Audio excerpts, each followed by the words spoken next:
Close your eyes. Your eyes can deceive you. We must not trust them.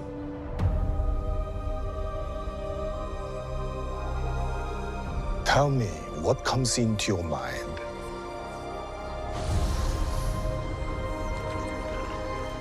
Life.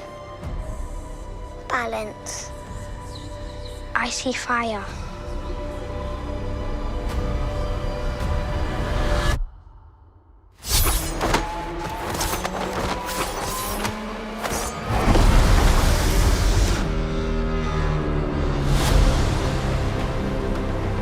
Someone is killing Jedi. It doesn't make sense. What happened? I sensed darkness.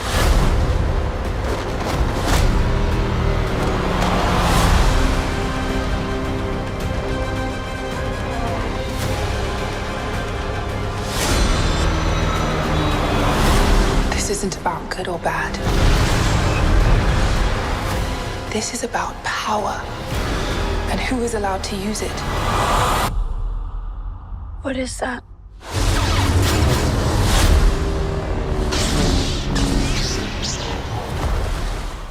Hello there, everyone. Welcome to Nerdville. Today we're going to do a discussion on the trailer that we just saw, Star Wars The Acolyte. And yeah, we're going to give our thoughts, our impressions, and some things that you might have missed in the trailer, potentially.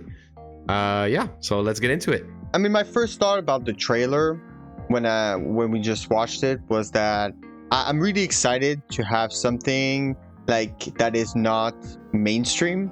Like, what I mean is, like, we have no point of reference to any of the previous movies. It could be also a bad thing because I don't know how immersive like the experience is gonna be, but I'm kind of, interested to see what they're gonna do. Like, we get to, I hope that we get to see more of the Sith side, because it's something that's lacking, I think, in like the cinematic universe. Like, you got it a little bit in lore and Ahsoka. stuff. Yeah, you get a bit of that in Ahsoka and a bit in Clone Wars, but I think having a show that's more dedicated to that, and that's what my hope is from what I can see. Hopefully not too much of the Jedi's, because it does say the Acolyte. The only character that comes to mind that could show up in the show would be Yoda, just because of his age and like the timeline. Because for those who don't know, like, this is these events occur about 100 years before Phantom Menace, right? Yeah. That's what they said, I'm pretty sure. So in that case, it's like we could see Yoda, but it's like if we don't have any characters like that we know in a way, sometimes it would feel like it's like a completely different story. And I don't know if, I'd be like, I'm gonna, stick with it, Like, so many of the characters are so iconic and they just drive the story. So I'm just hoping maybe that we see maybe Yoda appear like there and there. Doesn't need to be too much. I just think. Yeah. I mean, Yoda, I think, is supposed to be the one of 3 Grandmasters at the time. I'm not sure why there are 3 Grandmasters during the High Republic. We haven't seen much content from the High Republic, apart, from what I've seen in Jedi Survivor, from what we learned from that. I know someone who does, though, and he did tell me that, Yoda is one of the 3 Grandmasters at the time, right? Even, like, we could see him, right? Like you say, possible. But, like, there are other Grandmasters, so they might just sidestep that whole thing. I know that George Lucas is very touchy about Yoda as a character, but they did do Grogu recently, so, still that possibility. And what were your thoughts when you saw it for the first time? So, I'm a bit worried, but I'm always apprehensive about Star Wars. So for me, like, even when I saw Ahsoka, like, I was kind of, wary before I watched it, especially with, with The Mandalorian, which is, quite cringe. It's a video game. Yeah, complete quest. Complete quest, get an item. Complete quest, get an item. New companion Boba Fett has achieved. joined the party. Boba Fett has joined the party. Yeah, exactly. Yeah. No, but that's why I'm a bit apprehensive. The only thing that it did seem cool, though, it is a trailer, obviously, so they're picking the best moments, right, within a certain, amount of episodes and not spoil too much. They did a good job for that, I think. It's very interesting, especially with the Wookiee dark side Jedi. Force user, right? Yeah, and the Wookiee Jedi, too. who we'll Jedi. talk about later, right?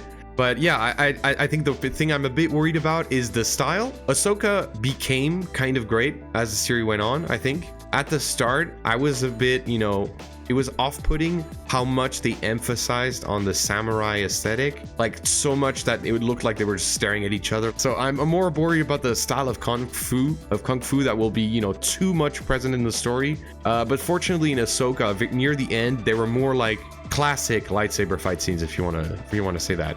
Yeah, so that was the thing I was worried about, right? And a bit, you know, the lore aspect of the dark side, right? I'll let you talk about that if you want. No.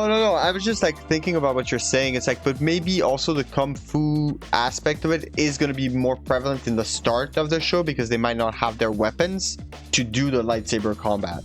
Like if it's the story about the Acolyte, I could see them not starting, you know, with a lightsaber. And so you can't do, you know, your traditional... In SWTOR, for instance, when we were Acolytes, we didn't have lightsabers either. Exactly. So it's going to build up to that, I think, probably. So you probably should expect a very, you know, martial arts heavy style probably at the start, especially if it's more like assassin using the force to enhance your strength. It's not the martial arts that I'm worried about. It's the, like, you know, kind in kung fu movies and like stuff like that. Yeah, like in Shang-Chi, if you've seen that movie, right? There are certain moments where they just like pose and stare at each other. You know, like I don't. That's what I don't want too much of. Yeah, I know. Though. But like there was in Ahsoka with the samurai, you know, drawing the sword very slowly, looking at the other person. Like I'm fine with it sometimes, but like in Ahsoka, like I said at the start, anyways, and I did like Ahsoka a lot. The problem was like the overuse of that style. So I'm a bit worried about the acting is a whole other spiel. Like in Star Wars, the acting is never consistent apart from like the original trilogy. So I kind of forget that and just wait to watch, right? If the story's good, it'll be okay, I think, even if the acting isn't, you know, the best.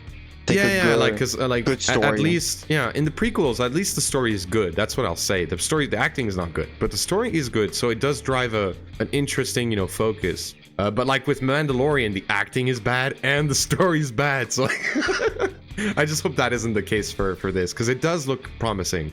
It's finally an opportunity for like to get more lore into the canon, and give an opportunity for a lot of people to just, you know, get that information without having to, you know, dive into being, you know, a little bit like all of us, you know, talking about it and listening to all that Star Wars content. You know, more for the casual fan, I think it's gonna be interesting if they can dive into, you know, how it's gonna work. The confusing part that I hope the story will really, you know, not fall into is they say, like, Kiadi-Mundi says the Sith hasn't been a thing for 1,000 years. The Sith have been extinct for a millennium.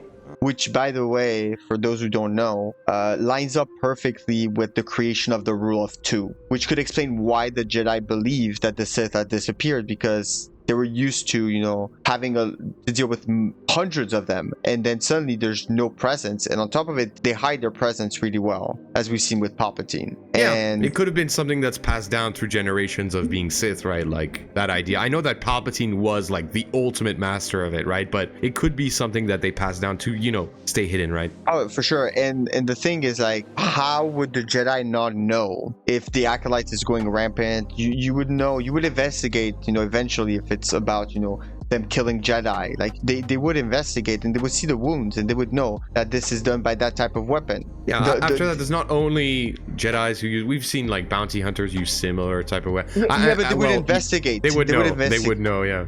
Yeah, you would investigate. Like, the only way it makes sense for me is if all the people who investigate end up dead and like the Sith find a way to, like, I don't know, it's the Sith always have a way of manipulating like information, right? And I think that goes back to what you were talking about earlier, right? About the Sith, right? And their origins and stuff, and the Jedi not knowing. We do know that Yoda knows about the Rule of Two. Always two there are. No more, no less. Right, in the Clone Wars, series, I think it was in season 6, in the second last season, there was Yoda on a journey to find out, you know, about being a Force ghost, right? And he meets Darth Bane. Well, the spirit of Darth Bane, right? And he says, "Oh, you know who I am?" And he says, "Yes, Darth Bane, you are." Like he knows who the creator of the Rule of Two you are. You know, like, so he knows that he knows about Darth Bane. He knows about the Rule of Two, but we don't know how. I know there's an explanation in Legends. I haven't, you know, personally read that, but it's Legends. It's not canon. Canon does change change some things sometimes. And in this series, you know, since Yoda is one of the Grandmasters at the time, we could maybe get an explanation on how Yoda learns about the rule of two. And maybe it's, you know, with the end of the series, right, on the conclusion of it. And on top of it, we know that the Jedi don't, you know, share the information freely. So it could make sense that most of the Jedi Masters wouldn't even know that that's a thing, that they would have kept it to themselves for fear of, you know, people diving into the dark side and finding an intrigue in it. We know, for example, they've been holocrons, like they've been, you know, Sith holocrons. They have it in their library. They just don't give access. Like very few masters have access to that information as a whole. Yeah, and I think that this is the end of the High Republic era, right? It's like 100 years before, so before, you know, the Phantom Menace. So at the end of the High Republic era, High Republic is like in between the Old Republic, obviously, and the, you know, the classic Republic era that we follow in the prequels. And in the Old Republic, and we see this while we're playing the game, at least while we're playing SWTOR, the Jedi are much more open than they were in the movies, right? They were like the Jedi counselors were allowed to take wives, you know, maybe for political reasons or something like that. Even like in KOTOR, Bastila Shan marries Revan, right? And the Jedi allow it. So there is like this theme of the Jedi regressing, right, over the years. And I think in the High Republic, I was told by my brother that they're not as dogmatic as they are in like in the Republic era, but they are still more open, right, than at that point. So maybe we'll see that transition, and it may be because what you were saying, right, because they're going to try and compartmentalize the information that they learn about the Sith, right? Maybe the fear something happens, like the show explains the events that would lead them to try to go in that direction. I think there's one last thing we haven't discussed yet, and I'm really hyped for it. A Jedi Wookiee. Come on. That's a dream. That's a dream. Yeah. The dream. I mean, we saw Wookiee. a Jedi Padawan Wookiee in the Clone Wars, and we saw him again in Bad Batch. But we need a full-grown Jedi Master, you know. Yeah. Again, my brother told me that there was a Jedi Wookiee in the High Republic books, right? Called Boryaga. So that could definitely be him. That'd be cool. And we know that they're long-lived too, right? This guy right here, it's because he cheats. I'm kidding. Oh, come on, take your You're turn. 250 You're years taking old. forever. Of That's course you're cheating. better That's why we than think us. you're cheating. Exactly. But if you're going to focus on a Jedi, I think in this show, I think it should be that one. I think people would be so hyped. I would just watch it just for that, honestly. Even if it's terrible, just to see a Wookiee Jedi. Like me and when I watched Mandalorian, just continued because of Grogu. Exactly. Well, that's what everybody did. Just for Grogu.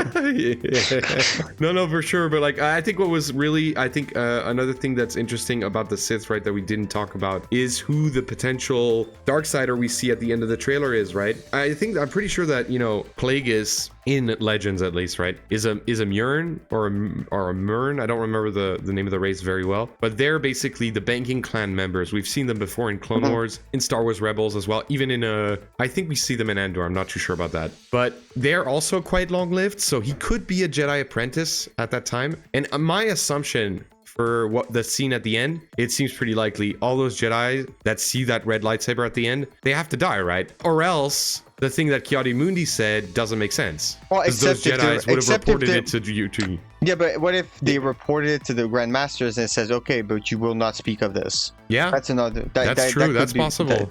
That's possible. And Yoda would be the only one of the Grand Masters that still is living at that point in the in the Republic era. Exactly. So he would be the only one that knows that information. But who do you think it is? Do you think it's Plagueis? Do you think it's like a Sith assassin that's, or is it like the title of the show? If that person, the Acolyte, right? It could be Darth Tenebris, who is Plagueis' master. But from what I remember, he's like he's like an insectoid race, a bit like the Geonosians. And we saw the hand, and it looked human. I think the Murns, they still have like human proportions, so maybe it could be Plagueis. I think it probably it would make sense that it's Plagueis. I think Plagueis has been, talked about a lot, and it would be hyped up, and also it would prepare for the right, like, if you like, what is Palpatine in Phantom Menace? How old is he? He's in his 30s, 40s, maybe.